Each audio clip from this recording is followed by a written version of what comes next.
Before we get started here this afternoon, first of all, I want to apologize for the delay. We had this thing called voting on the floor, which is something we do here in the House, and so we're getting underway just a little bit late this afternoon. I want to remind everyone that we will follow the 5-minute rule for opening remarks, questions, and comments. Members will be recognized in order of seniority based on who's seated at the beginning of the hearing, going back and forth between the parties. Latecomers will be recognized in the order of their arrival, again going back and forth between the parties.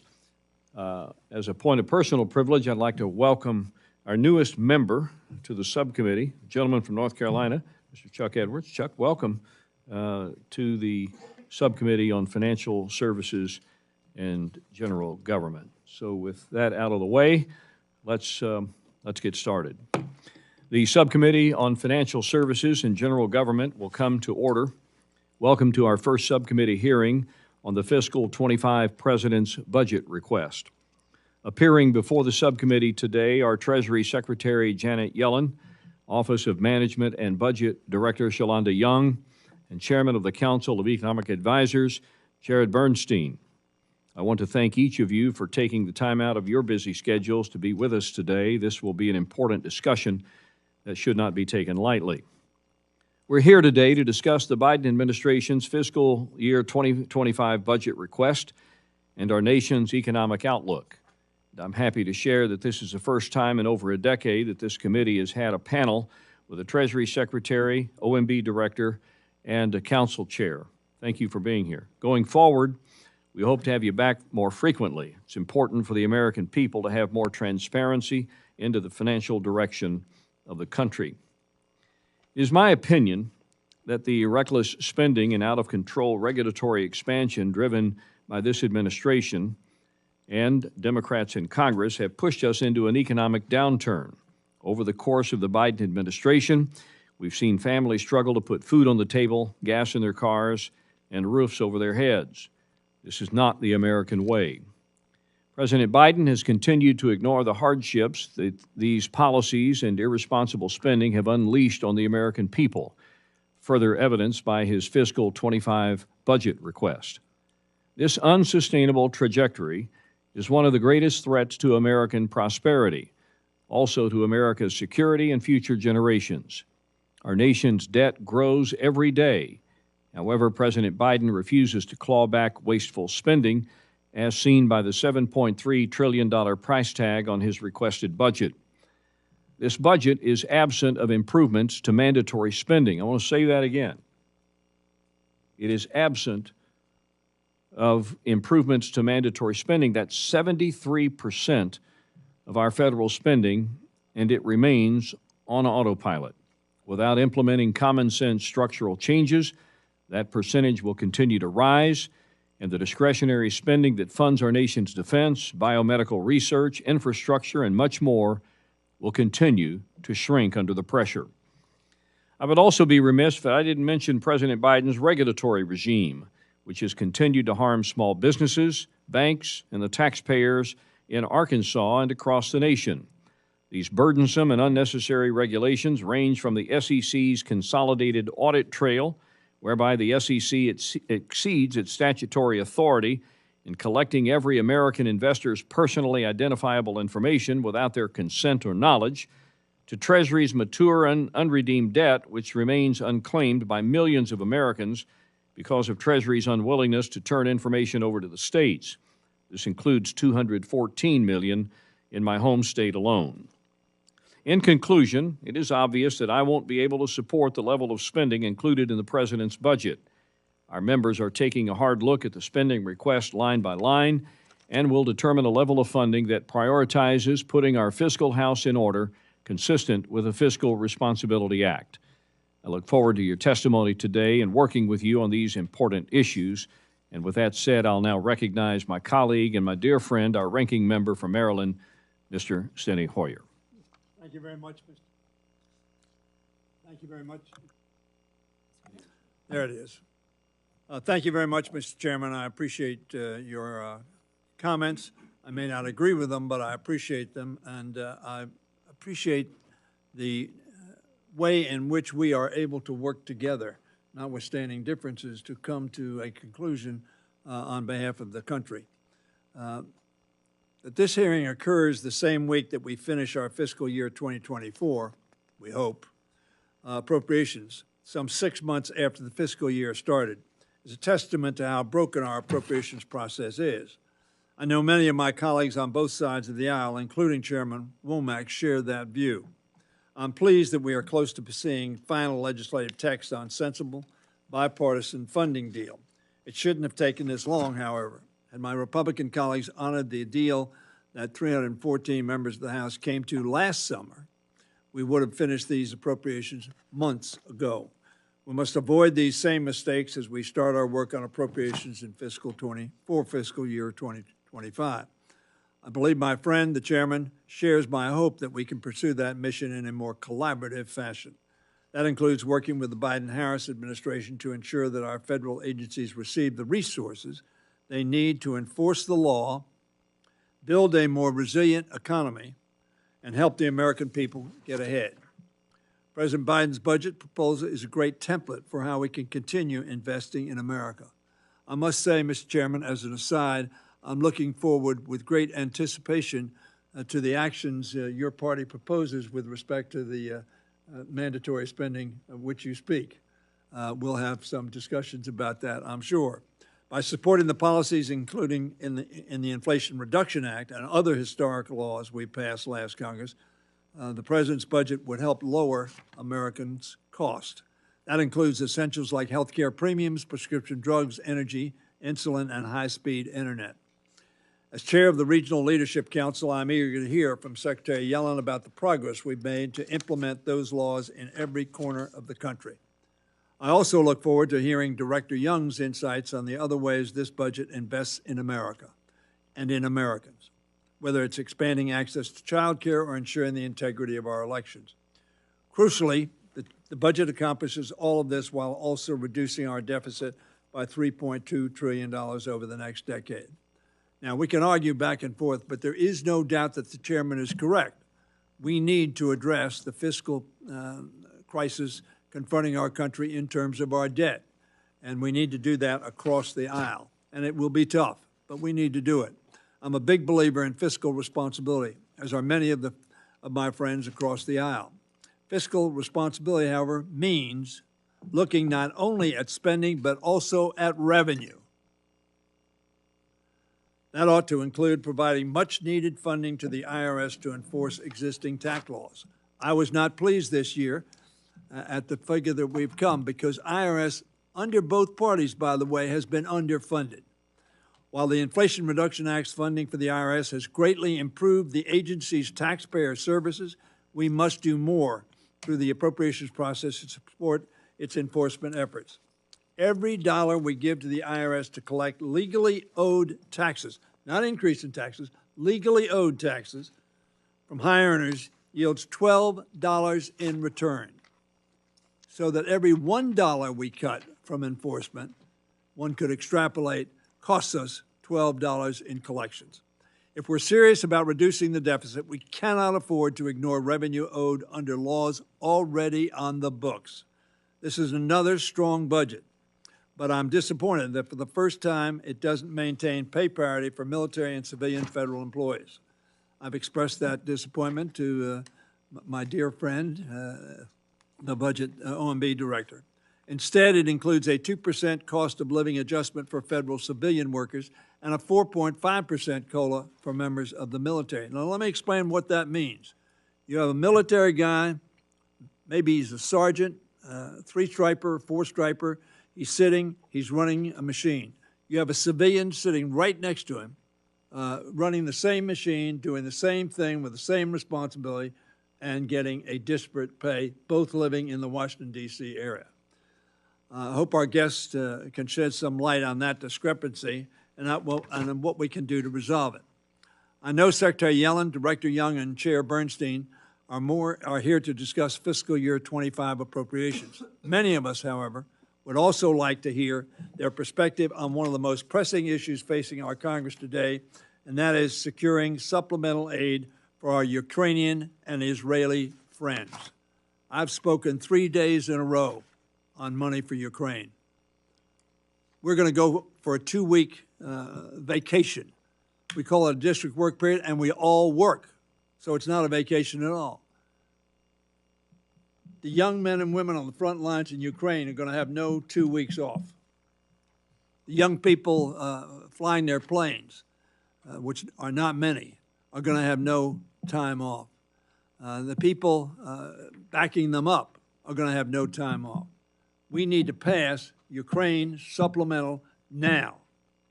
And it's a damn shame that we haven't done that already. So I thank our guests for doing their part to support that effort, and I hope Congress will follow suit. Again, I want to count myself very, very fortunate to be the ranking member of a committee chaired by Steve Womack, who, in my view, is one of the most straightforward, honest, and effective leaders in this Congress. Thank you, Mr. Chairman. Thank you. Thank you for your kind words, Steny, and the feeling is mutual. At this time, the chair would like to recognize the ranking member of the full committee, the gentlelady from Connecticut, Ms. DeLauro. Thank you so much, Chairman Womack, and thank you, Ranking Member Hoyer, for really holding this very important hearing. And I want to say a big thank you to our witnesses, our guests today, Director Young, Secretary Yellen, Chairman Bernstein. Thank you for being here. Thank you for your public service to our country. Like the Appropriations Committee, the Office of Management and Budget and the Department of Treasury touch every corner of our nation and impact people at every stage of their lives. OMB, by preparing the President's budget request and then distributing funding after enactment, and Treasury by paying our nation's bills and collecting our revenue that enables us to invest in families and in communities. Like appropriations bills, the President's budget presents a vision for our nation. It tells the story of what the administration cares most about in this country. The stakes for the American people are incredibly high, and I am thankful to all of you, and we all agree that we take this responsibility that we have very, very, sorry. Thank you. I hit the jackpot then. Yeah, right. Anyway, so thank you for taking your very important jobs so seriously. You directly influence government programs and services that hardworking Americans need in these challenging times for families. Programs and services that help with the cost of living, lower their taxes, reduce drug and child care costs, and support small businesses. Most importantly, you share our vision to strengthen workers' hand in winning higher wages, weaken the hand of the biggest corporations and Wall Street. Most families today are living paycheck to paycheck. It's not a soundbite or a campaign slogan. It is the fact. They struggle with the high cost for food, for childcare, for health care, and education for their children. And while fiscal year 2024 is not yet closed out, I am pleased that Democrats and Republicans in the House and Senate united to reach a compromise spending agreement that supports working and middle-class families, keeps our communities safe, and our economy more equal. We're helping with the impossibly high cost of living. We are siding with hardworking majority of Americans. We are protecting women's rights. We are reinforcing America's global leadership, and we are helping our communities be safe and secure. To continue this critical work, President Biden's 2025 budget calls for vital increases in investments in the programs and the services that hardworking people, small businesses, and communities in need rely on.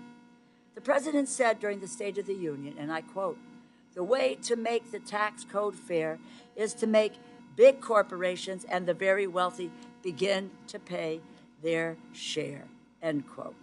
The President's budget request shows how we can invest in American families while lowering the deficit by increasing taxes on the wealthiest Americans and big corporations. My colleague, Mr. Hoyer, mentioned this, but I hear the argument from my colleagues on the other side of the aisle all of the time that we have a spending problem. I would disagree. We have a revenue problem in this country, and the President of the United States is prepared to fix that revenue problem. To many corporations, pay little or no tax at all. 55 pay no tax. Another 39 don't pay their share of taxes. And there is the chronic underfunding of the IRS has allowed tax cheats and evaders to get by with limited scrutiny. I will continue to fight to ensure the IRS has the resources it needs to protect honest American taxpayers from those who skirt the law. I know that this budget blueprint would not be possible without the tireless and dedicated work of the staff in your agencies that adapt and respond to the economic challenges of our day. Secretary Yellen, I'm glad to see a request for increased funding at the Department of Treasury. I look forward to discussing how the department will ensure the wealthiest Americans and large corporations pay their taxes, improve the taxpayer experience, increase community development and job creation, combat money laundering, help implement the outbound investment review program, and support the sanctions activity to weaken Vladimir Putin, Iran, and others of our adversaries, and particularly Putin's assault on Ukraine. But I have to say this, and the three of you will understand my saying this. While I have the three of you and Secretary Yellen, I want to say thank you to you for all of your work on the child tax credit. People told me that the IRS would never get it out on a monthly basis. And to Director Young and to Chairman Bernstein, you know there were people who said, we'll never be able to get $3,600 and $3,000. There has never been a federal program that has had such a profound impact in such a short amount of time. The child tax credit is the most effective tool we have in the fight against rising costs. It's the antidote to inflation. It's about financial stability for families. I'm proud of our hard work in securing what was the largest tax cut for working families in generations. And we must continue fighting to make the full expanded credit permanent. As the appropriations process turns the page to 2025, I certainly hope that's the case after 11 o'clock tomorrow morning, I will continue to work with my colleagues in both chambers on both sides of the aisle to pass final funding bills that continue to help hardworking people. Thank you so much to our witnesses for being here today, for the work that you do day in and day out, and for your testimony. With that, I want to say a thank you to Chairman Womack and Ranking Member Hoyer, and I yield. I thank the gentlelady. The written testimony of each of the three witnesses, though you are in three separate zip codes today, have been entered into the record, and we will proceed now with testimony. Madam Secretary, it is an honor to have you in front of this subcommittee today. We welcome you, and we'll turn the floor over to you at this time. Thank you. Thank you, Chairman Womack, Ranking Member Hoyer, Committee Ranking Member DeLauro, and members of the subcommittee. Thank you for the invitation to testify. Over the past 3 years, the Treasury Department has helped drive an historic economic recovery, including through our implementation of the American Rescue Plan. We're now playing a leading role in advancing President Biden's medium and long-term economic agenda, including through our implementation of the Inflation Reduction Act. Today, our economy is growing, the labor market is historically strong, and inflation has declined substantially. Companies have announced $650 billion in clean energy and manufacturing investments since the start of the administration. We've also been focused on taking necessary action beyond our borders to advance our economic priorities and national security, including continuing to respond to Russia's invasion of Ukraine as part of a strong global coalition. Our coalition recently imposed additional Russia-related sanctions. Here at home, the Senate passed a bipartisan national security supplemental package that provides critical support for our allies, including Ukraine, and is vital to our national security. I urge the House of Representatives to send it to the President's desk. Treasury also continues to closely monitor the conflict in the Middle East and use all the tools at our disposal to counter the financing of Hamas, other Iranian proxies, and their facilitators, stabilize the West Bank, and help humanitarian aid reach Palestinians in Gaza.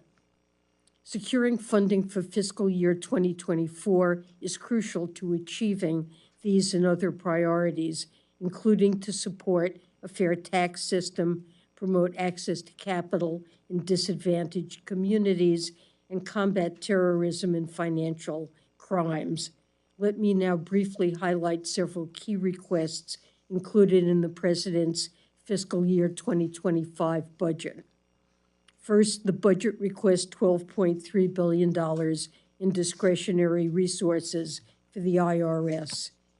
Decades of underfunding the IRS had done a disservice to American taxpayers and undermined our country's economic strength.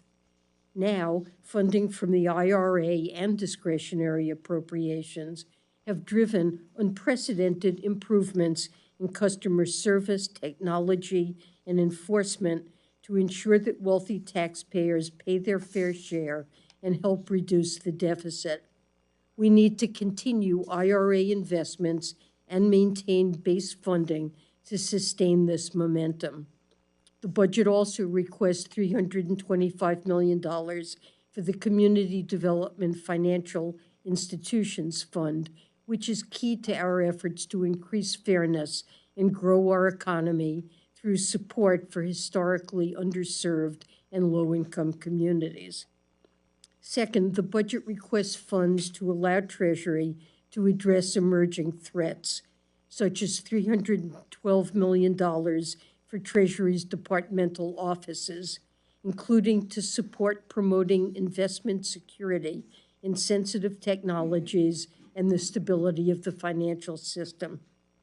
Treasury is also requesting $150 million to enhance cybersecurity to protect and defend sensitive agency systems and information. Third, advancing our work abroad requires $231 million for the Office of Terrorism and Financial Intelligence, which provides critical financial intelligence and sanctions-related economic analysis, including to support sanctions related to Hamas, Iran, and Russia. We've also requested $216 million for the Financial Crimes Enforcement Network. This will allow us to build on the significant milestone of launching the beneficial ownership reporting system while taking other actions to protect the financial system and combat illicit finance. All of Treasury's work is enabled by my dedicated and skilled colleagues who should be equipped with the tools and resources they need to advance key priorities on behalf of the American people. I'm happy to take your questions. Director Young. Mr. Chairman, thank you for having me here. Ranking Member Hoyer and the full committee ranking member, Delora, you all tried to get me emotional here today. I get to sit in front of my old boss, Nita Lowey's very large picture, and Chairman Freeland has a very small picture by return, but this is a homecoming for me. I've not gotten to testify in this room, so thank you for having me here. And I know a lot of disagreements happen. We clearly have different ways of tackling a lot of tough challenges we've heard here today, but the work this committee does, the American people would be proud if they saw what I get to see in working with this committee. And one in which I have a lot of faith, and one that taught me you may not get everything you want, but you can hold your values and still find compromise for the American people. So congratulations to Chairwoman Granger, Ranking Member DeLauro, the subcommittee chairs and rankings for pulling together and finishing fiscal year 24. As we're here talking about 25, I know 24 remains in the background of what Congress has to finish over the next few days. And I frankly just want to say thank you and some acknowledgement it might be ugly to get there, but you got there under extreme circumstances, so thank you for that. Turning to FY25, while we're here, over the past 3 years, President Biden has overseen a strong economic recovery, historic job gains, amassed one of the most successful legislative records in generations, grown the economy from the middle out and bottom up, and delivered important progress for the American people. This administration has taken action to lower costs for working families, from everything from prescription drugs and health insurance premiums to everyday goods and services. At the same time, the president has also restored U.S. leadership here domestically and abroad. The president has delivered this progress for the American people, all while fulfilling his commitment to fiscal responsibility. It is a fact that the deficit is more than $1 trillion lower today than when the president took office. It is also a fact that the president negotiated the Fiscal Responsibility Act and signed into law that act, which saves roughly $1 trillion over the next decade. That is on top of a budget that shows a path to achieving more deficit reduction of roughly $3 trillion. This budget will lower costs for working families, invest in America and the American people. These investments will help working families keep more of their hard-earned paychecks, bolster manufacturing and industry across the nation, make our communities healthier, safer, improve our military readiness to protect Americans at home and abroad, strengthen our economy, and more. The budget protects Medicare and Social Security, rejecting efforts to cut both programs and extending Medicare solvency indefinitely by requiring wealthy people to pay their fair share toward Medicare and reducing prescription drug costs. The budget achieves all of this while building on the president's proven record of fiscal responsibility and honoring the president's promise that no one earning less than $400,000 per year will pay a penny more in new taxes. His budget reduces the deficit by roughly $3 trillion over the next 10 years, on top of also paying for new investments by cracking down on fraud, cutting wasteful spending, and making the wealthy and corporations pay their fair share. The discretionary budgets comply with the Fiscal Responsibility Act, just like the bills before you in fiscal year 24 I know you will take up. A few words on the Office of Management and Budget's 25 budget. And I want to thank the team at OMB for putting together this budget and also helping Congress with a lot of behind-the-scenes work finish FY24. Just like the Appropriations Committee I got to work on for a long time, the OMB staff just really punch above their weight, as they say. And I appreciate the staff very much, our budget team, our management team. This committee has helped rebuild that agency, frankly, the career staff to levels needed to ensure that we oversee the budget and management challenges of the federal government. Your support has enabled OMB to continue to take on significant areas of responsibility, leading the implementation of historic legislation and policy that includes the Bipartisan Infrastructure Law, the PACT Act, the Infrastructure Investment and Jobs Act, CHIPS and Science, Inflation Reduction Act. OMB plays a role in the implementation of all those laws, so thank you. Our 25 requests ask for $138 million, an increase of 8%. The largest part of that is our ITOR, or our Information and Technology Oversight and Reform Fund. The request includes $14.5 million for the Office of the Federal Chief Information Officer and $30 million for our United States Digital Service. Together, OFCIO and USDS ensure efficient, effective, and secure investment of the government-wide $75 billion IT portfolio. We spend $75 billion on IT, and I do it with a smaller and smaller staff to oversee that IT spend. We are losing the fight on managing contractors, frankly. You see the cybersecurity breaches becoming more and more frequent. So just as important as the budget portfolio, the management challenges of the federal government, if we want to stay ahead in how we manage and prevent cybersecurity, and frankly, IT projects that this committee has seen go over, not be served well, we need more assistance in our Office of Chief Information Officers. They work closely with every agency who has a CIO. This is the umbrella organization and they don't get a lot of attention. The budget side does, but they really they really bring a small staff and leverage their knowledge to make sure the federal government gets what it's buying. And frankly, we need more in order to catch up on contractors. The government doesn't always get what they pay for. So with that, Mr. Chairman, I will yield back my time, or I have no time to yield back. Thank you, Director Young. Chair Bernstein. Chairman Womack, Ranking Member Hoyer, members of the subcommittee, thank you for this opportunity to testify on President Biden's 2025 budget and, in my case, the economic context within which we propose this budget plan.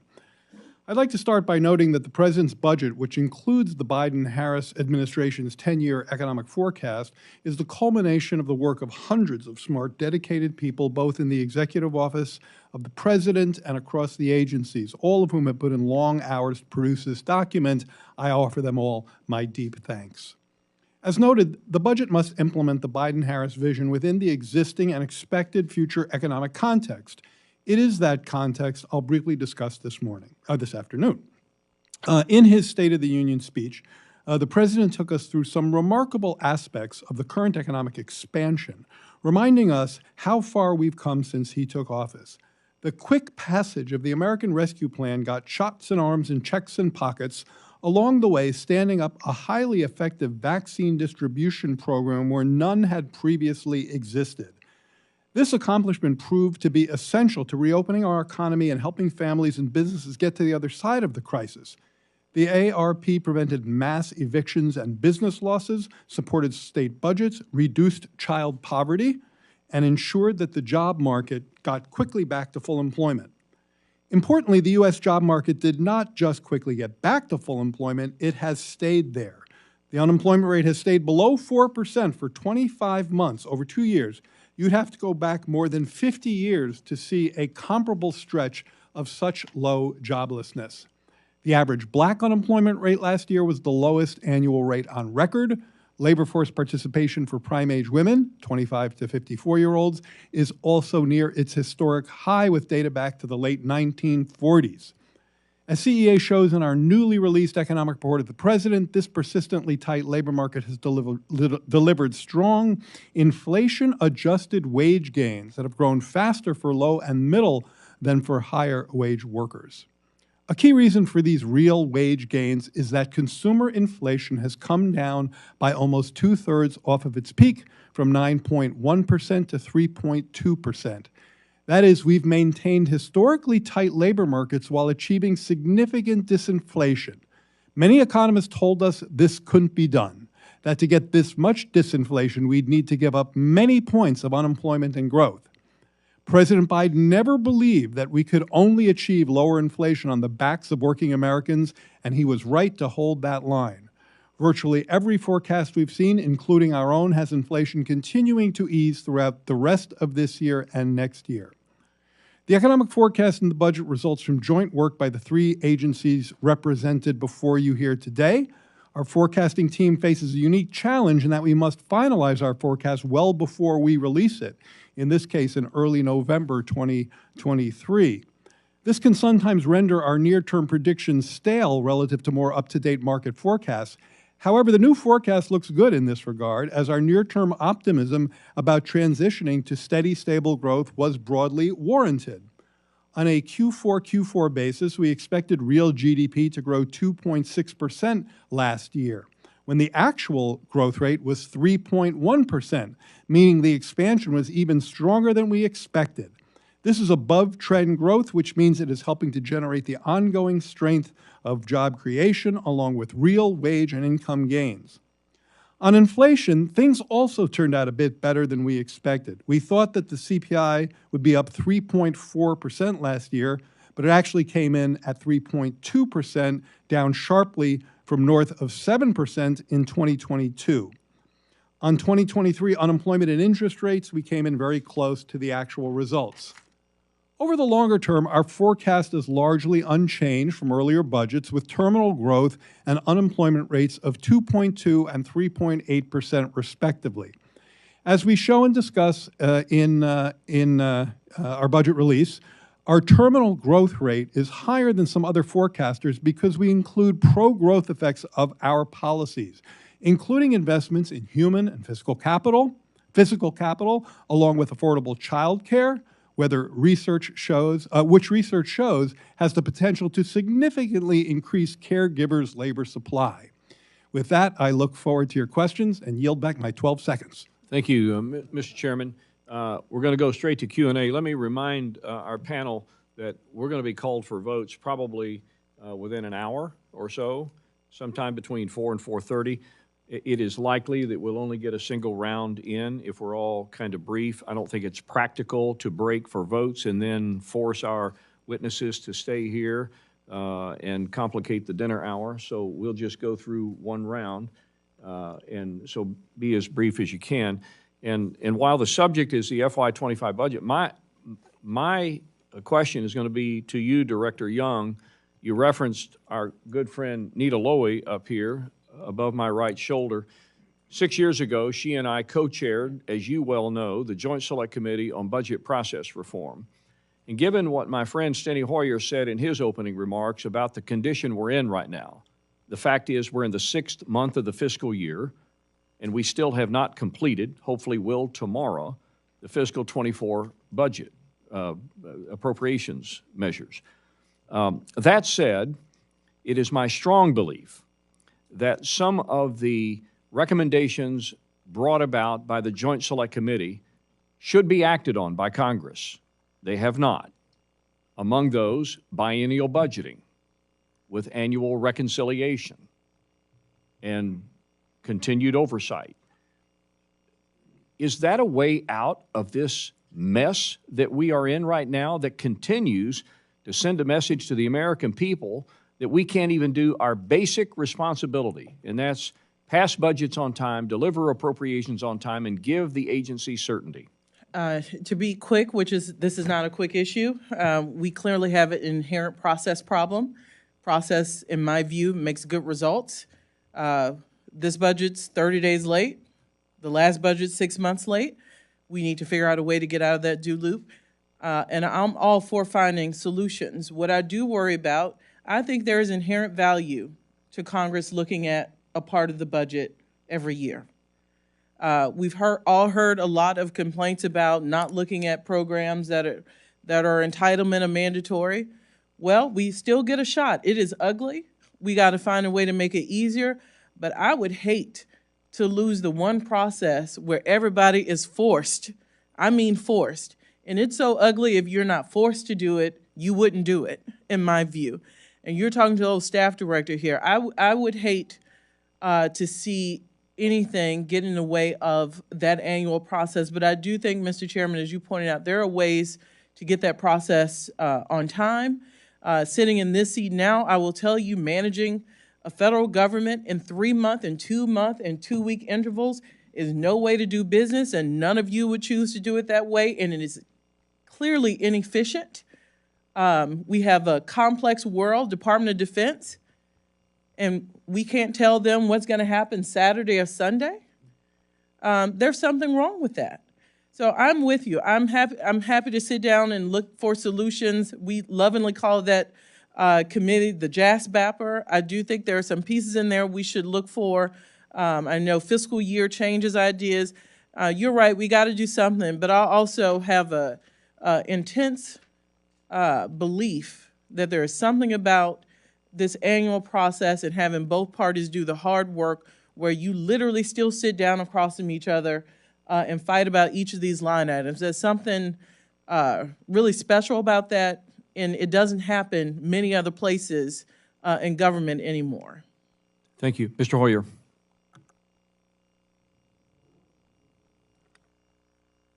I agree with both of you.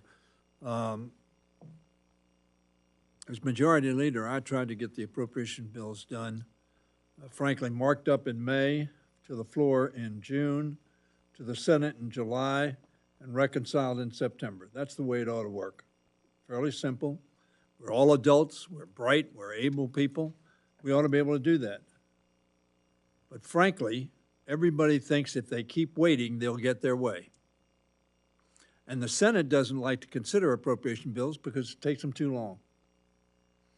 And that's a very simplistic way to look at it, but as somebody who has tried for 20 years as a leader in this House to get the appropriations process to run on time in a rational way, and the question I would ask Director Young and Secretary Yellen, we ought to determine how much it cost us in lost time and productivity to do the process that we have done this last 16, 17 months. You don't have that now, but I would suggest that we get that number because that's the cost. The real cost is more than that because of the lack of confidence that people have that this government can run in an efficient and effective manner. Both parties are to blame. This is not a party problem. It is a human problem of delay and dissemble, which is pretty harsh, but I think that's what it is. Now, let me ask a question. $650 billion of investment. When was the last time we had $650 billion of additional investment, which I think was motivated by the infrastructure bill, by the science and CHIPS bill, and the IRA? When was the last time we had $650 billion in 1 year of additional private sector investment? I honestly can't think of a time when we've had such a response. It's been absolutely dramatic, and I think it's been driven by the trifecta of legislation, the bipartisan infrastructure law, the CHIPS and Science Act, and especially the Inflation Reduction Act, which is the most dramatic, important piece of environmental legislation in history, and we're seeing an unprecedented response. Thank you, Madam Secretary. I would tell all the members of this committee, in 2010, I came up with an agenda that I called Make It in America. There were a lot of talk about Made in America. I said, Made in America is what we did yesterday. Make It in America is what we do today and what we're going to do tomorrow. I think the most Make It in America Congress in which I have served since 1981 was the 117th Congress. And I think the results, not only in terms of investment, but the results in terms of jobs and economic growth that we have seen. I heard the chairman's comments, but I frankly think that an honest analysis of what has happened over the last 36 months, from the pandemic on, we made extraordinary investments, we spent a lot of money, and we have to deal with that because we spent a lot of money, we incurred a lot of debt. But it has made an extraordinary difference in the lives of America and indeed the rest of the world. So that's not a question, it is an observation, but I think important to make. And I yield back. Mr. Molinar. Thank you, Mr. Chairman. Madam Secretary, thanks for being with us today. In your testimony, you mentioned emerging threats, but you didn't, to my understanding, mention China, and nor did you mention ensuring that tax credits provided by the Inflation Reduction Act wouldn't flow to subsidiaries beholden to CCP-affiliated companies. I'm particularly concerned that some tax credits, like the 45X production credit, are essentially refundable, meaning the Treasury will be sending a check to the subsidiaries of Chinese companies for the value of those tax credits. Secretary Yellen, do you believe that tax dollars of hardworking Americans should be given to CCP-affiliated companies or their U.S. subsidiaries? In the interest of time, just yes or no would be helpful.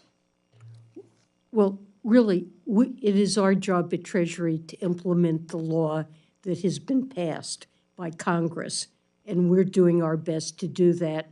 The 45X production credit, advanced production credit, is intended to onshore important energy supply chains, and it can only go when there is significant production of the components indicated in the legislation has to occur in the United States.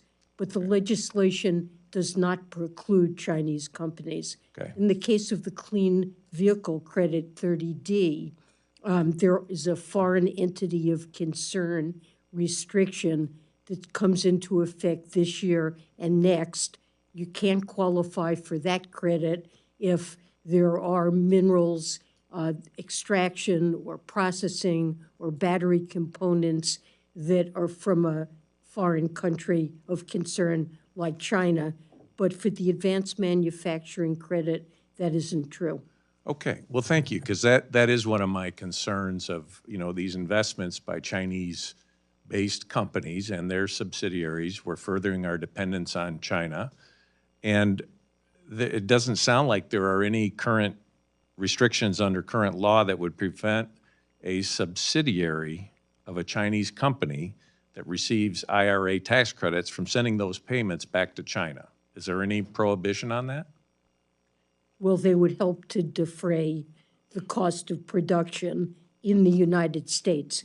This can't be production in China. Right. It has to be production in the United States. But the For credits they China, could send back to, there's no prohibition on that. there's no prohibition. Okay, if there aren't any restrictions under current law, was there a reason not to propose any restrictions in the administration's budget proposal? And I've introduced the No-Goshen Act to stop these IRA tax credits from going to companies based in Iran, North Korea, Russia, and the CCP and their subsidiaries.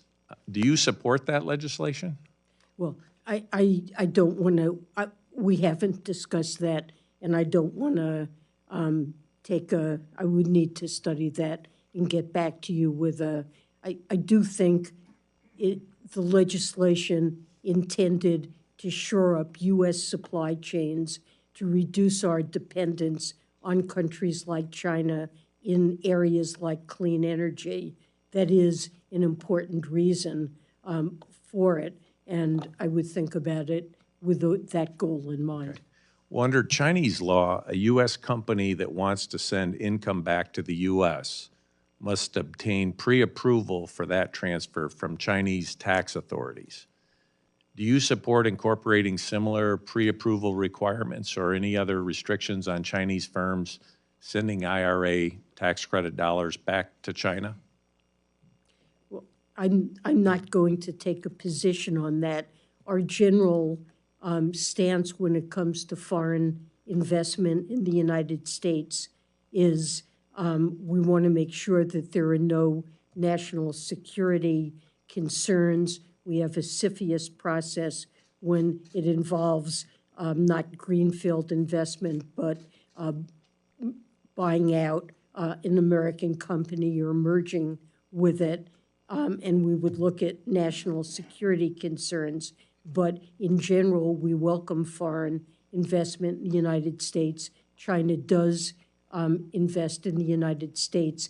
And this particular provision that you're talking about in the IRA does not preclude China from receiving these credits. China would be producing in the United States, and in that sense, mitigating our dependence on foreign production. Okay, thank you very much, Mr. Chairman. Mr. Laurel. Thank you very much, Mr. Chairman. I would just make one very quick comment about the earlier discussion about how many months it's taken us to get to having a budget for 2024. I think at the beginning of that, you can have all of the financial gymnastics you want. At the base of this is political will to get it done and understanding what needs to get done and what our responsibility is here in view of the American public, rather than adhering to ideologies that may satisfy one's soul but do nothing to help the American people. With that, Director Young, I want to ask you a question. This has to do with the WIC contingency fund, which is in the 2025 budget. This would allow an increase in WIC funding if the Secretary finds in any quarter that the program has exceeded statutorily specified participation and or food cost levels. Cost about $34 million, as I understand it. First, understand that I'm for the $7.7 billion for the program. This is not a substitute. It's an insurance policy. Just let me know. I know you work closely with USDA. Just quickly through the process of how we came to develop this solution. Is it a good solution? Well, remember, the WIC estimates changed constantly. It depends on uptake, it depends on economic conditions. So this contingency fund is an acknowledgement that those estimates change on a regular basis in ensuring that we have a insurance policy, a backup plan, if you say, if the 7.7 billion turns out, my guess is by the time you pass this, that number's probably going to change. We want to ensure that we have full funding of WIC. We believe our 7.7 billion does that, but this contingency fund idea makes sure that the ebbs and flows of participation, that we have every tool to make sure we have enough money for full participation. And just to note that there was $1 billion shortfall if that hadn't been met in the 24 budget, which we're hoping passing tomorrow, that in fact we would have seen millions of people waitlisted for that program. You know, about 2.2 million women, infants, and children jettisoned from a program that is life-saving. So thank you there. I just want to mention, this is the Council of Economic Advisors, a report on November 20th, the anti-poverty income-boosting impacts of the enhanced child tax credit. A highlight, it says, between 2021 2022, median post-tax real income among households with at least one child 17 or younger fell by $4,256, due in part to the reduction in the child tax credit. The household's median post-tax income would have been $2,600 higher in 2022 had they received the credit. 61% of the drop in median post-tax household income for families with children can be explained by this policy change. I don't have to tell you about what happened with the tax credit. You're all very, very familiar with that. But I would just say about Treasury, IRS accurately set 98% of monthly child tax credit payments, and that's commendable, I'd say. And additionally, the expanded child tax credit returns $8 for every dollar spent. Anybody who wants to answer, or maybe all of you very quickly, what would restoring that expanded child tax credit mean to families, in addition to lifting families out of poverty? What are the broader economic benefits of the child tax credit? Eric? Thank you, Congresswoman. As you well know, and your fingerprints were very much on this development, the expansion of the child tax credit that the President signed into law helped to drive child poverty to a record low of 5.2%. Never in this country have we had such low child poverty, and scholars of poverty, child poverty will tell us how important that is, not just for year one, but for the rest of that child's life. When the CTC expired, that child poverty rate snapped back up. And the conclusion is that the level of the child poverty rate is very much a policy choice. This president in this budget, and this committee has worked with us on this, you in particular, proposes to restore the expanded child tax credit, thereby taking child poverty back down to levels I'd mentioned earlier, and fully paid for as well. Thank you. With my 6 seconds, I will just say that the proposal that is in the United States Senate at the moment, I find to be lopsided in terms of what we provide to the richest corporations in the country versus what we do for children in our nation. Once again, it would be in keeping with what the president wants to do in looking at corporations rather than giving them the benefit of billions or millions in tax cuts, is that we work to invest in our families, in our children. Thank you so much. I yield back. Thank you, Ms. DeLauro. I apologize for the distraction. It sounds to me, as an old broadcaster, it sounds to me like we got some RF interference in our sound system. So if you do your best to disregard that, there may be some kind of a transmitting device causing that. I'm not. We'll try to isolate that. Ms. Henson. Thank you, Mr. Chairman. One of my top priorities in Congress is, of course, to advocate for the taxpayers in Iowa, the working families that we are all here to serve, and ensure that their tax dollars are being used responsibly to support Iowans' priorities. But unfortunately, we've seen a lot of improper payments continue to be a source of waste for federal taxpayer dollars. Actually, according to the report from Government Accountability Office, the federal government issued more than $236 billion in improper payments in fiscal year 2023. For context, that's more than the entire budget of the U.S. Army annually. And since 2021, the federal government has reported a staggering $764 billion in improper payments. So, Director Young, I know you're over there, but I just have a quick question for you. Has the administration taken a single step to ensure that these taxpayer dollars are being spent responsibly to prevent these improper payments before they occur? $236 billion is a lot of money. Well, one, the ARP provided funds to the Department of Labor to begin the process of trying to improve the unemployment insurance program, which I think most people here will say that is one of the largest drivers of improper payments. This budget also has further proposals that would save $2 billion on UI.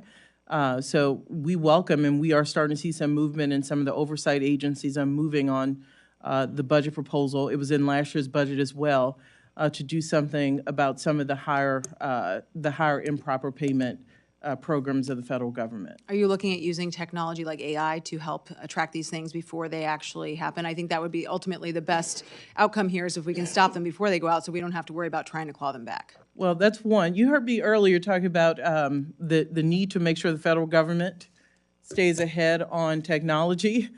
One thing we struggle with, frankly, and OMB is at the center at trying to figure out how to have proper AI talent across the federal government. And frankly, we don't have that right now, and we need to keep up with the technology to make sure we know how it impacts the American people, but also to utilize it for things like this. UI is difficult because you've seen one UI program, you've seen one. We have a federal overlay, but each state runs it how they want. So we are interested to see how we can utilize AI, but frankly, we at OMB are trying to deal with the AI talent deficit. As a separate issue, though, from as a separate issue, but it is important. If we want to utilize these tools, we have to have the people that know how to do that. And part of our budget and part of what we're trying to do is ask for more talent there. But on UI, we're not leaning heavily into to AI, but we do have proposals to try to fix those programs. I hope you'll commit to work with us, continuing that both on the talent side, but also on just the oversight side to prevent improper payments and make that a true top priority. That's a lot of money we're talking about. And want to go to one other topic really quick while I have time. FinCEN's new beneficial ownership reporting requirements went into effect earlier this year, requiring more than 32 million small business owners, including many in Iowa, to, of course, report information about their company to a new federal database, and the penalties for noncompliance on that can include both civil and criminal action. So I know our Secretary of State has posted on his page in Iowa, hey, this isn't a state issue, this is a federal issue. But for such a sweeping new rule, Secretary, it's very important that FinCEN is taking steps to really educate our small businesses on the impacts of this rule. So how are you ensuring that these 32 million new affected businesses are receiving the necessary resources to be able to comply? So FinCEN has a well-thought-out and extensive education outreach program to make sure that businesses learn what their responsibility is, and they're trying to make it, and I've looked at the demonstrations of how this works. This is easy to file for the vast majority of businesses. It's not necessary to hire a lawyer or any help. It's a simple form on a website. There have been more than 1 million filings so far. It started on January 1, and there's a adequate time, I think, for businesses to comply. And I see I'm rapidly approaching time, so I'll go ahead and yield back in the interest of letting everyone speak. Thank you. Mr. Cartwright. Thank you, Mr. Chairman, and thank you, Director Young, for being back in the room. It's nice to see you here. I want to invite your attention to Social Security as a subject. Today, the Republican Study Committee called for an increase in the Social Security retirement age, and so it's a timely subject. Right now, Social Security is projected to run out of excess reserves in about 10 years. I was pleased to see that the FY25 budget protects Social Security benefits and extends the solvency of Social Security. And so my first question is, how long will the provisions in the FY25 budget extend the solvency of the Social Security program? Well, as you know, you've heard from the president what our principles on Social Security are. No benefit cuts, ensure that we have enough funding for those with disabilities who receive payments out of Social Security as high-income earners to pay more into the system, and you get additional years in solvency.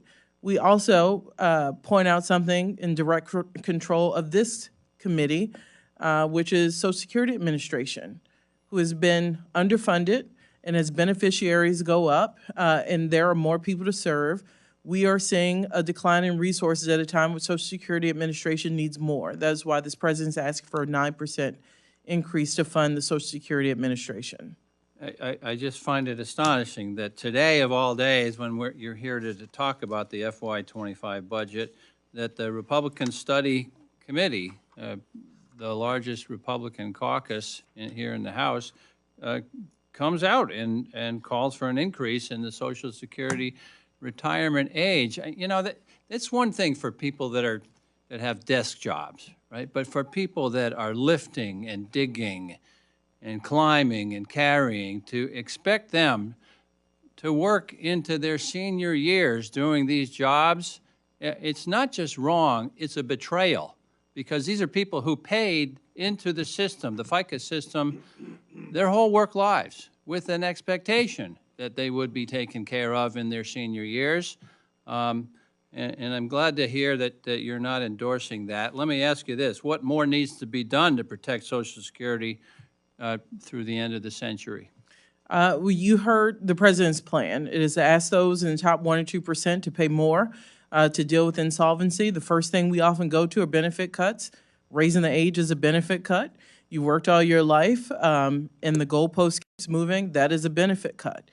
And nothing gets more spirited when I testify on Social Security, and I've been asked many, many times, like, aren't you speaking in hyperbole, you and the president, that people want to cut it? And we see these proposals come out, and I get that every member is not a member, but it is a proposal to cut, and that is why this president finds it necessary to continue to remind the American people he will not sign any piece of legislation nor support benefit cuts to Social Security or Medicare. Now, you alluded to the starving of the Social Security Administration for resources, and I want to talk about that. Unfortunately, they have been starved for decades, making it difficult for many of my constituents. I have 175,000 constituents receiving Social Security benefits in northeastern Pennsylvania. Makes it harder for them and people across the country to access their benefits when there aren't enough people working at Social Security. To make matters worse, budget constraints resulting from the FY24 CRs led to the Social Security Administration imposing a hiring freeze, which is still in effect today. Director Young, can you elaborate on what the consequences of a hiring freeze are at the Social Security Administration? Well, we don't have enough people today to serve beneficiaries. So if we are not adding, certainly we will see people retire from the Social Security Administration. This means they won't be replaced. The problem is going to continue to grow. And then we're going to see people who don't believe their government is there to serve them. They know they're eligible for benefits. It should not take people that long to be able to get in contact, especially if they have a complicated case. But this is just going to get worse. We're happy we finally have a Social Security Administrator on the job. He is talking to contractors, making sure we're getting what the American people buy with their dollars from services. But there's only so much we can do when we have a chart of beneficiaries going this way and staffing and resources going the opposite way. Well, I was happy to see a 9% funding increase on that line in your budget. And thank you for your testimony and thank you for your work. I yield back, Mr. Chairman. Mr. Cloud. Thank you, Mr. Chairman. Thank you all for being here.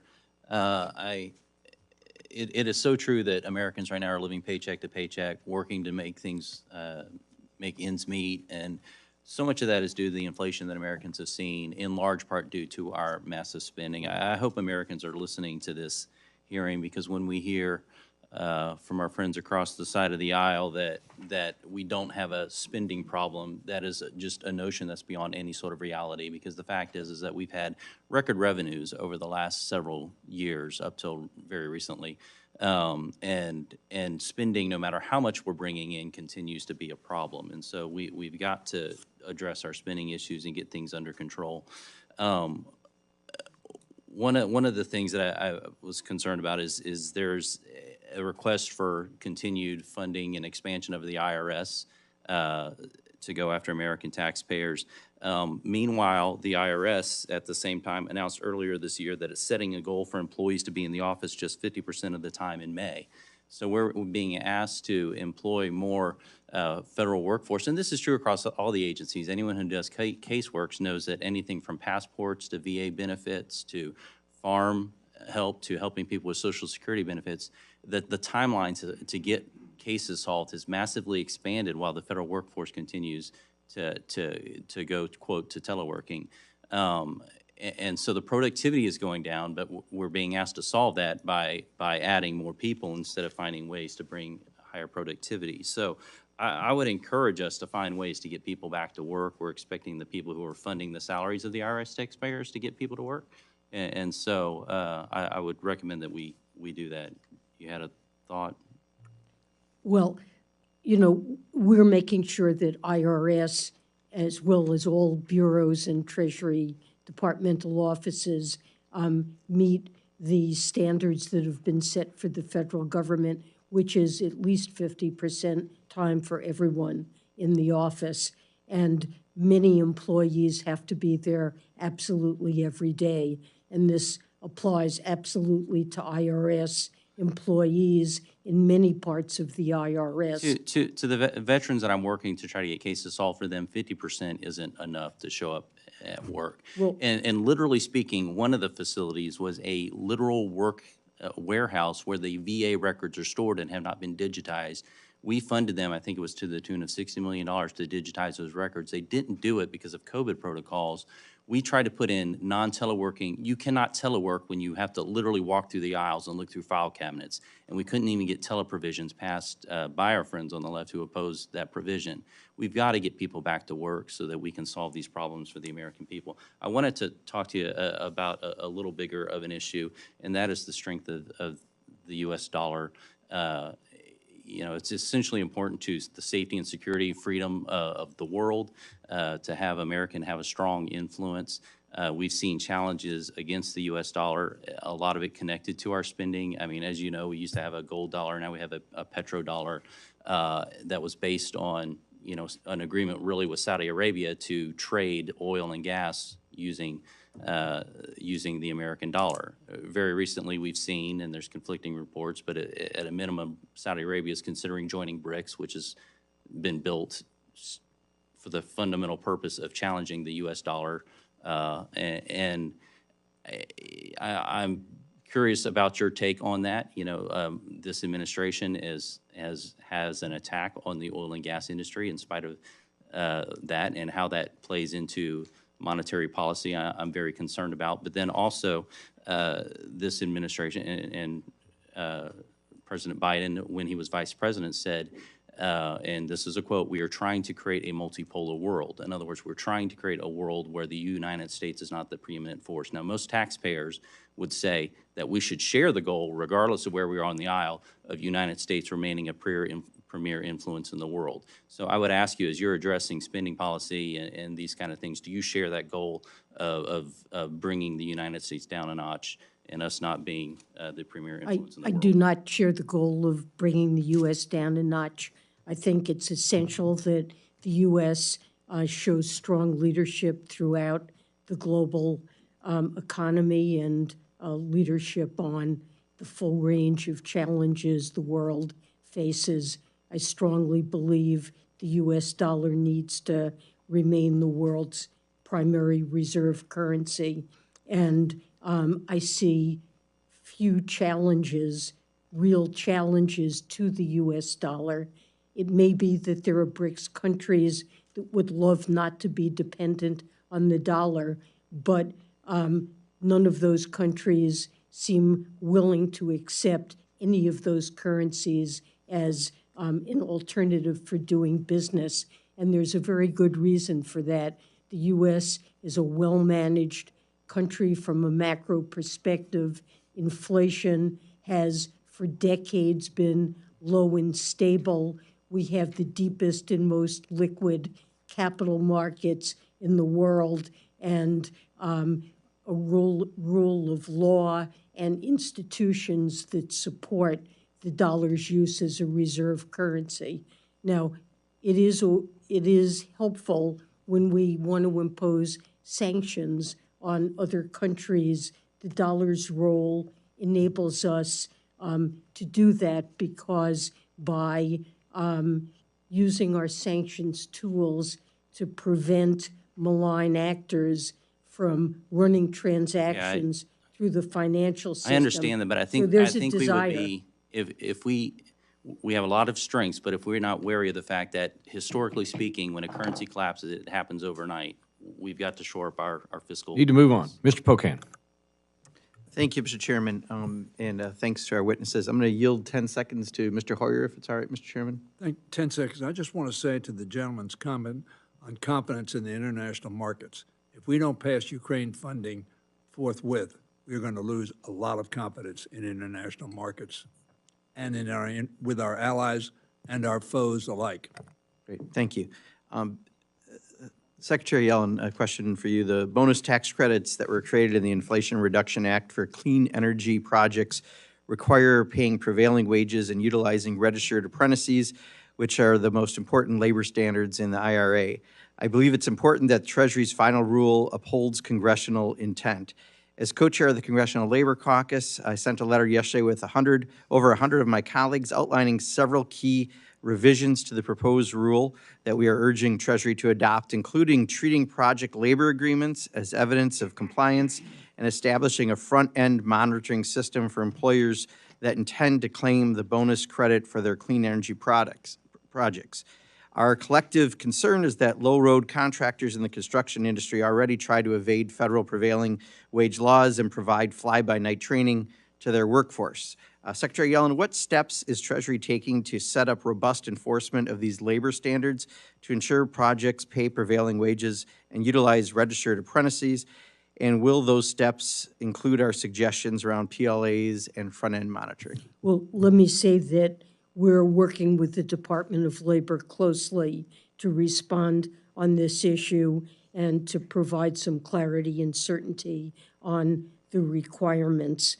I will say that when a taxpayer goes to claim that credit, that there will be rigorous procedures to make sure, given this is, in most cases, 80% of the total credit, so satisfying this is necessary to get most of the credit. There will be requirements when a firm is audited to provide books and records to show that every worker has received appropriate prevailing wages and the apprenticeship requirements have been met. I would say there is now an active market for tax credits. These credits are transferable, and you will also get a great deal of enforcement just through the market that is developing around these credits. Because if I'm contemplating buying a credit from a firm that in the end has not actually met these requirements, I will have spent money for a tax credit that I may well be denied, and there's an additional enforcement mechanism. We see that potential purchasers are asking for a good deal of assurance that these requirements are We just being ask you to met. take a look at that letter, and we hope that you can incorporate those suggestions in any final rule. Also, I think this is something my colleague Ms. Hinson may also have some interest in. We support biofuels, the drive for economic growth and creating good-paying jobs and strengthening rural economies. The Inflation Reduction Act established a sustainable aviation fuel tax credit, and the final guidance for this credit was supposed to be released on March 1, but it's still not released. In December, the Treasury Department announced that the updated GREET model will be used as a methodology looking at integrating key greenhouse gas emission reduction strategies and climate-smart agricultural practices. As one of the co-chairs of the Biofuels Caucus, the President has been very clear that he wants to see our country lead the world in sustainable aviation fuel production. What's the status of that fuel credit guidance? And can you ensure that Treasury will include the greenhouse gas emission reduction strategies that were promised in the department's December announcement? So we are working very closely with the Department of Energy, the Department of Agriculture, the FAA, and the EPA. We want to get this GREET model updated so that it can handle some of the things that you have mentioned connected to sustainable aviation fuel. And this has extended our timeline for getting the guidance out, but we want to make sure that we do it right, and we're trying to get it out as quickly as we can. And I think both Representative Hinson and my office are more than glad to work with you if you have any questions Certainly. on that. Thank you. Mr. Carl. Thank you, Mr. Chairman. Secretary Yellen, on March the 6th, 2024, the House Judicial Committee released a report detailing the Financial Crime Enforcement Network, FinCEN, partnership with the FBI to gain access to consumers' information from major banks posted January 6, 2021. As a way of tracking and targeting individuals, it assumes could be domestic terrorists based on certain financial transactions they made, such as Dick's Sporting Goods or mobile payments that use keywords like MAGA. Are you familiar with this report? I am familiar with the issue that you're just. What actions are you taking to ensure that this FinCEN is not targeting conservative Americans for their constitutional rights or political beliefs? Okay, so I'd like to put this in perspective if I could. Very quickly, if you would, because I got a Yes, second question. this is activity that took place before I reached Treasury. Well, what are you doing today? Under the previous administration, and it ended in February of 2021. In the aftermath of the attack on the Capitol, there was an attempt by law enforcement to identify perpetrators of the attack. FinCEN had been authorized by Congress to work with financial institutions in a process called FinCEN exchanges to help them identify. They are required to file suspicious activities reports. Yes, ma'am, I get that. And they I'm- wanted to get reports. I'm asking you, what would are you shed doing light on this. today to prevent that from happening again? This is a practice that has ended, and the So you're doing work nothing that to was follow done- up on it? There was no requirement for any bank to do anything. Banks met with some people But- from FinCEN but- to discuss how to But this search- report that came out on March the 6th, you've not followed up on anything from it to see if there's something there that you need to do? We are following up to make sure that there are no abuses. Okay. But it is our obligation to work with financial institutions to help them, help the government identify suspicious and illegal transactions. Well, I can appreciate that, but innocent Americans, we don't need to be doing that on. And I understand where you're going with that. Director Young, White House Chief of Staff requires agencies to submit action plans on OMB in January regarding their office spaces needed, but those haven't been made public, and the 2025 budget process doesn't appear to realize any significant savings from buildings, from building consolidation, either in D.C. or throughout the country. Why are we continuing spending over $10 billion annually on maintaining these buildings and securing leases for space that federal employees, when employees are being allowed to work hybrid schedules. Well, thank you for acknowledging they work. This is about return to the office. Let me be very clear, just like the Secretary pointed out, there are thousands of federal employees who never got any opportunity to work hybrid in the thick of the pandemic and put their own health at risk. But you're right, OMB is central to, and we have put out guidance because we see the value. Just like you all do. You see people face to face. There is value in meaningful in-person work. But there has been telework pre-pandemic and post-pandemic. It's about mission. Different jobs have different requirements. I have some people at OMB who work in a SCIF.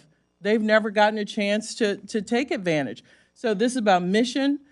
We think meaningful in-person presence, even for people who have office jobs that don't necessarily have to come to the office, like for SCIFs. So we're working and we are seeing improvements there. But I'm running out of time here. My question is the $10 billion annually we're paying. We see no reductions with this staff, this group not coming back. With that said, will you commit that the OMB will lead this effort so we can consolidate under utilizing office space? Mr. Carl, you, the chairman, Mr. Hoyer, I think we all have an interest.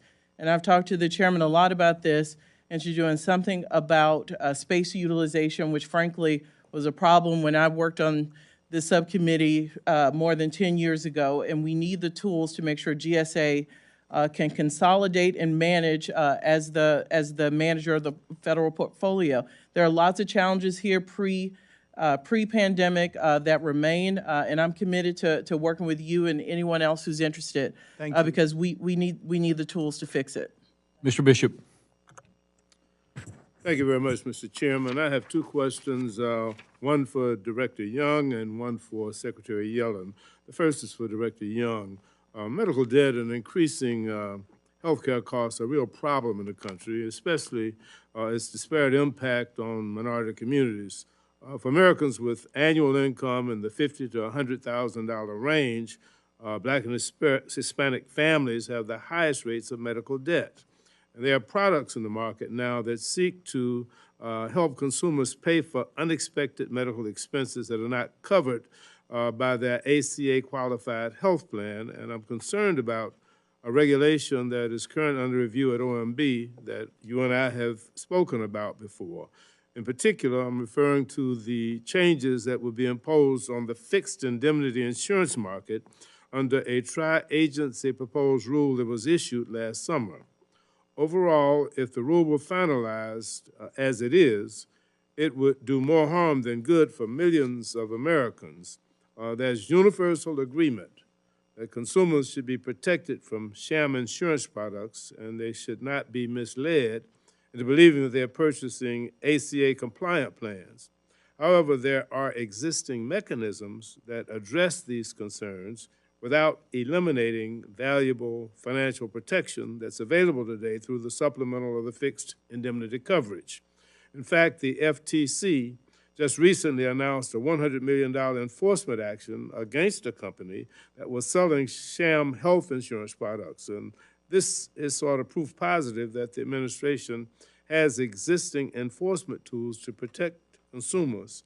In fact, the FTC is just one of the many tools available. And I know that you can't comment substantively on a rule that's under review at OMB, but can you tell me whether the administration did an impact analysis, and specifically one for historically marginalized communities, on what their alternatives are to pay for expenses the underlying major medical coverage does not? Mr. Bishop, I believe people interested in this are going through public comment now. You're right, I can't comment once it's in review. And your comments and those concerned, I know, have been recorded in the comment purposes. In order to even get to OMB and to OIRA, which is the regulatory office at OMB, a rule has to be seen or have analysis that shows it has a large, a certain dollar amount economic impact. So every rule has to have that sort of analysis that you were speaking about. That's how we know whether or not it has to come in for review. And we believe that process upholds the integrity of the process. It allows large rules to get the comments from the public and other agencies to make sure that we're catching all the issues you pointed out, I'm sure have come through the comment process. Thank you. Secretary Yellen, according to IRS in 2021, the government collected only 86% of the total taxes that it was legally owed, leaving about $625 billion uncollected. Between 2001 and 2021, the tax gap has consistently ranged between 13 and 16% total owed taxes. Why is the tax gap so persistent, and how does your budget seek to address the tax gap and to keep IRS funded at a sustainable level, which enforces the laws that are already on the books? And where does the tax gap tend to come from? Are there certain kinds of taxes or certain categories of taxpayers that contribute more to the tax gap than others? And tell me if it's true that 10% of the earners are responsible for 2/3 of the unpaid taxes. In the Inflation Reduction Act, we included $80 billion in additional funding to IRS to narrow the tax gap, but also to improve customer service. Some of my colleagues want to repeal that funding, but the CBO tells us that it saves more than it costs. How much additional revenue can be gained for every dollar that's invested in IRS? Well, prior to the Inflation Reduction Act, the IRS was literally starved for resources, and the auditing rates on complex partnerships, corporations, and high-income tax filers dropped to exceptionally low levels. And the funding provided by the IRA is intended and is beginning to really change that and help us address the tax gap. There are various estimates of the rate of return on this spending, but a simple one is that for every dollar spent, $7 in tax revenue is generated. So there's, and some estimates are higher than that.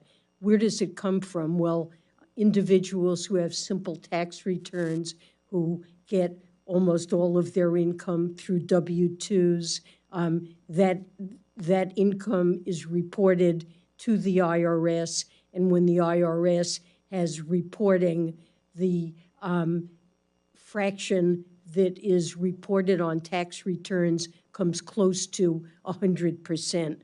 So there is no tax gap relating to W-2 income at all. But when income isn't reported, an example would be rents and royalties. It's estimated that, so the IRS has no independent information. It relies on the honesty of taxpayers and audits. The reporting rate has dropped to something like 55%. So really, at the end of the day, it's complex partnerships, it's high income and net worth individuals who are, and the lack of auditing and resources at the IRS. They're beginning to use tools like artificial intelligence to identify taxpayers who are more likely to be deficient in their tax filings. Have to move along. Mr. Edwards. Thank you, Mr. Chair. To the entire panel, thanks so much for being with us this afternoon. Secretary Yellen, the President's budget proposes increasing the corporate tax rate to 28%, one of the highest in the world. This tax hike would undoubtedly put America at an economic disadvantage to global competitors like China. And even though it's touted as a tax increase on the rich, it is widely believed that as much as 75% of the burden of corporate tax increases fall on American workers and consumers in the form of lower wages and higher prices. So I'm just curious, exactly who would this tax increase be good for? Well, I believe the tax increase would not really harm the competitiveness of business. most studies that have been done suggest that there is very little, if any, economic benefit from having cut the corporate tax rate, that almost all of the gains went to the wealthiest taxpayers. And it's deprived us of the revenues we need to deal with our budget deficit. It's probably lowered TCJA, probably lowered revenues as a share of GDP by something close to 1%. So it partly explains the deficit. The kind of program that I think is good for American growth is the sort of legislation that President Biden has championed and has been passed by Congress, much of it on a bipartisan basis, making investments. And thank you, because I'm going to run out of time here, and I've got a couple more questions I'd like to move on respectfully. And so I think we have a philosophical difference on exactly who is the rich. I'm referring to a corporate tax rate increase that's in the budget. A corporation is not a rich individual. A corporation is a band or a group of individuals and entities that have invested their money in order to produce jobs, buy equipment, and that sort of thing. And so if we're talking about Bill Gates, maybe we could say, here's a rich person and maybe he should pay more taxes. But when we're talking about a corporate tax entity, I very much believe that we are placing American workers at risk by not being as competitive worldwide. And so can you reconcile the difference between a rich person and a corporation? Well, it depends what the corporate ownership is, but stock holdings are concentrated among relatively wealthy people and disproportionately among foreigners rather than Americans. Yeah, so when we use the proceeds... And again, respectfully, because I'm going to run out of time. If we had more time, I'd love to hear the whole answer there. And so, again, respectfully, I would disagree with that statement because we're not all rich. A lot of people put a few $100s in the stock market and own a few corporations. And it seems to me like an additional tax, would be very counterproductive. Well, I think you have to remember that with the revenue that we get from those taxes, we're able to do things like propose a larger child tax credit, which really goes to families and disadvantaged, and do other things that are immensely helpful to working Americans. Again, it's a philosophical difference. We're not going to shake out here. Mr. Chair, I'm not going to have time for another question, so I'll yield. Thank you, Mr. Edwards. Ms. Ming. Miss Ming is my twin from New York. It's okay. I'm so sorry. Director Young, I want to take this opportunity to also acknowledge and join my colleague on the other side of the aisle in saying that I really appreciate how much federal workers work, how hard they work, especially the people that work for you, and your effort in helping me address this longstanding issue with 911 dispatchers. I don't necessarily have a question for you. I just want to acknowledge how much work you have done in helping to educate yourself and your staff on the plight of these primarily female workers that have not been recognized for the work that they do. So thank you so much for that. Secretary Yellen, I have two very different issues that I want to work with you on, and one of them deals with fire insurance, specifically for California. The other issue is related to the work that I do internationally. I want to also take a moment to thank you and the Treasury Department employees for your pivotal work on sanctions around the world. As you're aware, I'm deeply concerned about the future of democracy and the rule of law in the Northern Triangle, particularly how it impacts our southern border region. During an attempted coup last year, corrupt actors sought to stop the peaceful transfer of power of the president of Guatemala. The Treasury Department's sanctions on corrupt actors played a vital role in our commitment to supporting the people in that country and not propping up corrupt actors and wannabe dictators. Sanctions are key to fighting MS-13, the Mexican mafia, and other criminal networks that stretch into many of our backyards. And that's not even going into, other countries, Venezuela, Iran, Russia, and many other places. Can you share with us a little bit more about what your fiscal year 25 budget request and the emergency supplemental funding would accomplish for our national security? And what more can we do to help you staff up the positions that you need in order to further the work that our State Department is doing? Thanks. Well, we take our sanctions responsibility very seriously. We have a large number, can't remember the exact number, but more than 40 sanctions programs. And over the last several years, the amount of time and effort we've put into sanctions has really skyrocketed, partly because we're now so focused on Hamas and trying to cut off flows of resources to Hamas, and also because of the Russian situation with respect to Ukraine. So these are areas of special emphasis that we've worked globally with partners, and I won't go into the full range of Yes, and I will programs, but- have an additional question that I would send your way regarding Hamas's work in Latin America. So if I can move over to the issue of insurance, Yes. specifically for California. There is no help to alleviate the crisis.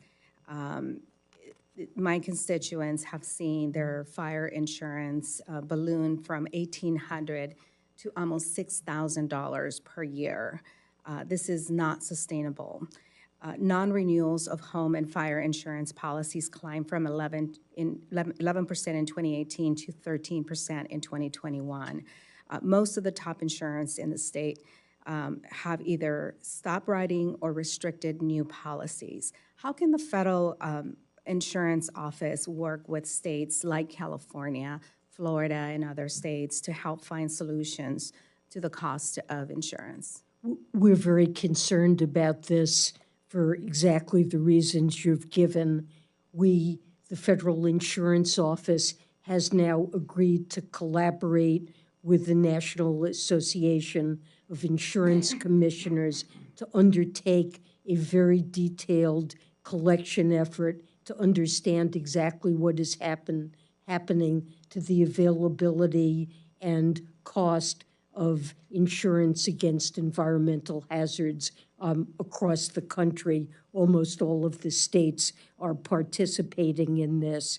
And when we have that information, we'll try to come up with some recommendations. But I would point out this is an area where states have traditionally taken the lead, and we're going to have to figure out what we can do working together and with the states to try to address We're going to have to push them what's to do becoming more for the a real consumers. crisis. Thank you, and I yield back. Thank you, Norma. I am so sorry. I should have been paying better attention. Won't happen again, ma'am. It's on me. Mr. Joyce, bring us home. Well, thank you, and thank you all for being here today. Secretary Yellen, I want to discuss with you an issue that I've been working on for a number of years. 5 years ago, I brought up the same issue with your predecessor, Secretary Mnuchin, during the same budget hearing. He previously referred to the status quo as untenable during the hearing on talking about access for cannabis banking to the cannabis industry, the banking. The discrepancy between federal and state cannabis laws have created conflict in the department's ability to administer that many areas under its jurisdiction. As a former prosecutor, I share this concern about the business having to deal with these huge amounts of cash and not being able to put it in depository institutions for public safety reasons. Can you tell me what is presently this administration's position on safe banking? I think we would potentially welcome legislation in this area that would clarify for banks what their responsibilities are. At present, my understanding is that there's a conflict between federal law outlawing marijuana sales and many state laws. And while I believe that there's not active prosecutions, banking organizations do feel compelled to be in accord with laws. And the fact that marijuana is outlawed by the federal government creates an impediment to their willingness to provide banking services to cannabis firms, and it creates all the problems that you're familiar with. And so I think legislation may be necessary to raise the comfort level that banks have with doing this business. Mr. Joyce, will you yield a second? I Just a was second. always. You're very kind. I agree with Mr. Joyce 100%. It is a shame that the Senate has not passed legislation that we passed in the House. We're putting people in a very vulnerable position where they have large amounts of cash. We are encouraging criminals to break into businesses that deal in cannabis. I am neither a user nor a suggester of using, but the fact of the matter is every state that's voted on it has made it legal, every state. And I appreciate your work, and whatever I can do to help you, I'm there. Thank you very much, sir. So is it fair to say that you share Secretary Mnuchin's concerns and agree that the situation is untenable as it presently exists? I think it's a real problem, and that it would be desirable to have legislation that alleviated this problem. Thank you very much. It would be remiss if I did not address Director Young and say I really liked you more when you were on our team. I'm still on your team.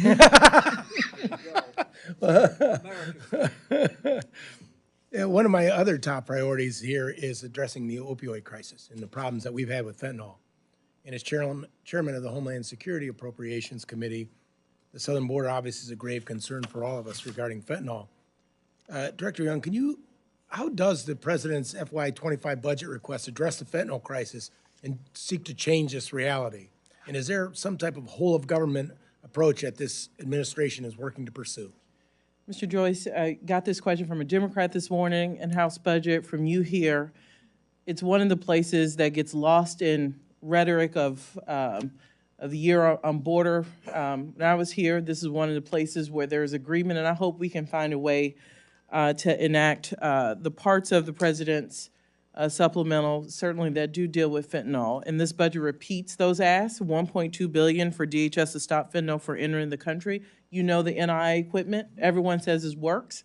We bought a bunch years ago. We don't have money to outfit the land ports of entry to put all of those in. We also need more equipment to put in more land ports of entry. So we have a technology that works that's not been fully implemented and utilized.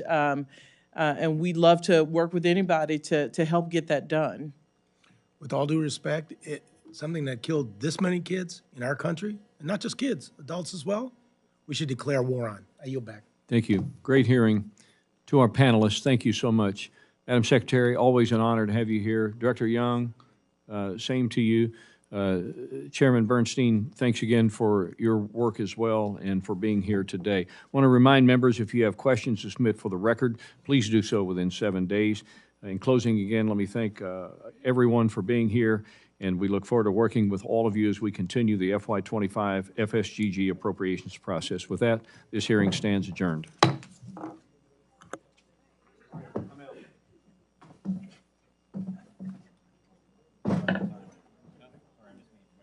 No, you're good. You're good.